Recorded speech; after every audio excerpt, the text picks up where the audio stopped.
Canadian government probing allegations Poland wanted to surveil former Alberta cabinet minister. The federal government is looking into allegations the Polish government has dismissed one of its diplomats over their refusal to gather information on the social and political activities of former Alberta cabinet minister Thomas Lukaszuk, 24newsread.blogspot.com news has learned. This is a violation of international diplomatic protocols and agreements. This definitely infringes on my human rights or my charter rights, Lukaszuk told 24newsread.blogspot.com news in an interview. I would never expect that Polish diplomacy would be engaging in such activities. Any random ministry cannot simply surveil Polish Canadians abroad. Lukaszuk, who served as deputy premier in former progressive conservative Premier Alison Redford's government, believes he's a target for his activism against a controversial Polish pastor, Father Tadeusz Rydzyk, who has private radio and television stations in Poland.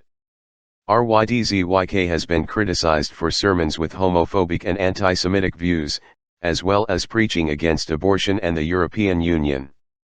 In 2020, Lukaszuk, a regular Alberta politics commentator on 24newsread.blogspot.com television and Jewish advocacy group B'nai B'rith, successfully pushed for the Edmonton Archdiocese to forbid Rydzyk from delivering sermons during a visit, and for a Toronto radio station to stop carrying programs from Rydzyk station, Radio Marija. Lukaszuk said for years he dismissed rumors that the Polish Foreign Affairs Department was soliciting information about him and directing individuals to also gather information about him.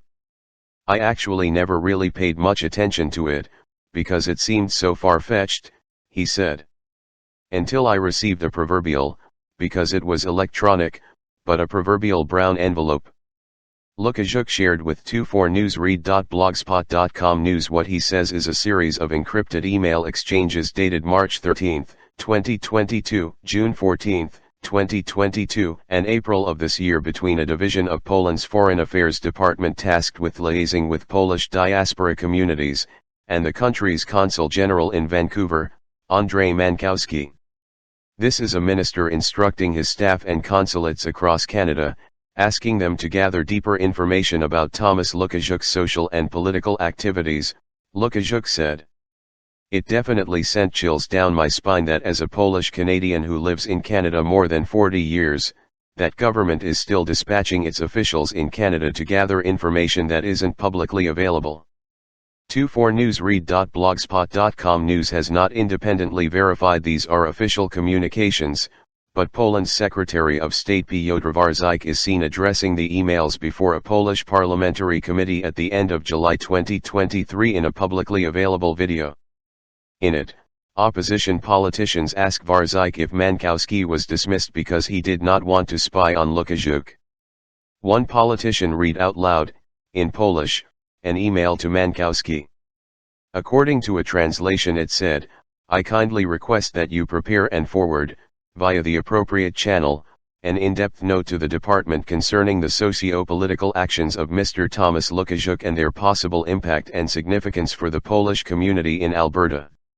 Warzyk answers it is adequate to recall a consul general that refuses to carry out an assignment. Mankowski would not speak about his departure.